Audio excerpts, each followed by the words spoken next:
ಈ ಹೊಸ ಪತ್ರಗಳನ್ನ ಮಾಡಲಿಕ್ಕೆ ಇದರಲ್ಲಿ ಒಂದು ದೊಡ್ಡ ಷಡ್ಯಂತ್ರ ಇದೆ. ಅದನ್ನೆಲ್ಲ ನೀವೆಲ್ಲ ತಿಳ್ಕೋಬೇಕು. ನೋಡ್ಲಿಕ್ಕೆ ಅದ್ರಲ್ಲಿ ನಿಮ್ದು ಹೊಸದಾಳಿದ್ ಮಾಡ್ತು ಅಂತ ಹೇಳಿದ್ರು ಕೂಡ 7 ದಿವಸಕ್ಕೆ 50,000 ರೂಪಾಯಿಗೆ 300 ರೂಪಾಯಿ 500 ರೂಪಾಯಿ 700 ರೂಪಾಯಿ ತಗೋದನ್ನ ನೋಡಿದೀವಿ. ಇದ್ರ ಬಡ್ಡಿ ಲೆಕ್ಕ ಆಗಿದ್ರೆ ಬಹಳ ದೊಡ್ಡ ಬಡ್ಡಿ ಆಗಿದೆ. ಯಾವ ದೇಶದಾಗೂ ಇಲ್ಲ ಈ ಬಡ್ಡಿ, ಎಲ್ಲಿ ಯಾವ ಬ್ಯಾಂಕ್ನಾಗೂ ದೇಶದಾಗ ಸಿಗೋಲ್ಲ.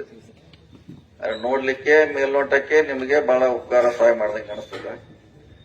ಅದಕ್ಕೆ ನಾವು ಈಗಾಗಲೇ ಹೇಳಿದೀವಿ, ನಾವಿಲ್ಲಿ ರಾಜಕೀಯವಾಗಿ ನಮಗೆಲ್ಲ ಸ್ಥಾನಮಾನ ಕೊಟ್ರೆ ನಾವೆಲ್ಲ ಅದನ್ನ ಬಂದ್ರೆ ಫ್ರೀಯಲ್ಲಿ ಮಾಡ್ತು ಅಂತ ಹೇಳಿದೀವಿ. ಪತ್ರ ಅಳಿಗೋಸ್ಕರ ಫ್ರೀ ಒಳಗೆ ಮಾಡ್ಬೋದು. ಯಾಕೆ ನಿಮ್ ದುಡ್ಡು ನಿಮ್ದೆ ಕೊಡ್ಲಿಕ್ಕೆ ಅದಕ್ಕೇನು ಯಾರ ಬಡ್ಡಿ ಕೊಡೋದು ಅವಶ್ಯಕತೆ ಇಲ್ಲ. ನಿಮ್ ದುಡ್ಡೇ ಅದು. 2 ದಿವಸ ನಾವು 3 ದಿವಸ ಇಟ್ಕೋತೀವಿ ಅಷ್ಟೇ. ಅಷ್ಟಕ್ಕೂ 50,000ಕ್ಕೆ 300 ರೂಪಾಯಿ ತಗೋತೀವಿ ನಾವು.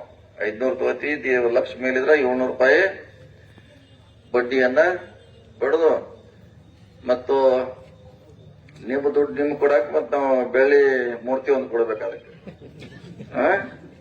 ಬೆಳ್ಳಿ ಗದಾರ ಕೊಡ್ಬೇಕು, ಬೆಳ್ಳಿ ಗಣಪತಿನಾರ ಕೊಡ್ಬೇಕು, ಮೂರ್ತಿಯಾರ ಕೊಡ್ಬೇಕು. ದುಡ್ಡು ಯಾರ್ದ? ಸರ್ಕಾರ ದುಡ್ಡ. ನಿಮಗ್ ಕೊಡಾಕ ನಿಮ್ಮಿಂದ ಒಂದು ಬೆಳ್ಳಿ ಮೂರ್ತಿಯನ್ನು ಪಡಿ ನಾವೆಲ್ಲ ಕಂಡು ನೋಡಿದ್ವಿ. ಈ ಪದ್ಧತಿ ನಿಲ್ಬೇಕು.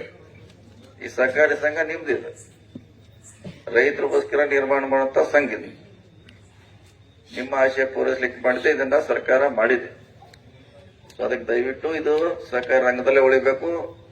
ಅಲ್ಲಿ ಯಾರು ಕೂಡ ನೀವು ಯಾರಿಗೂ ಹೇಳದೆ ನಿಮ್ಮ ಒಂದು ಫೋನ್ ಮೇಲೆ ಆ ಕಚೇರಿಗೆ ಹೋದ್ರೆ ನಿಮ್ಮ TC ಬರಬೇಕು, ನಿರಂತರ ಜ್ಯೋತಿ ಆಗಬೇಕು, ಎಲ್ಲಾ ಮೂಲ ಸೌಕರ್ಯಗಳನ್ನ ಅದು ಕೊಡ್ಲಿಕ್ಕೆ ಭದ್ರ ಆಗಬೇಕು.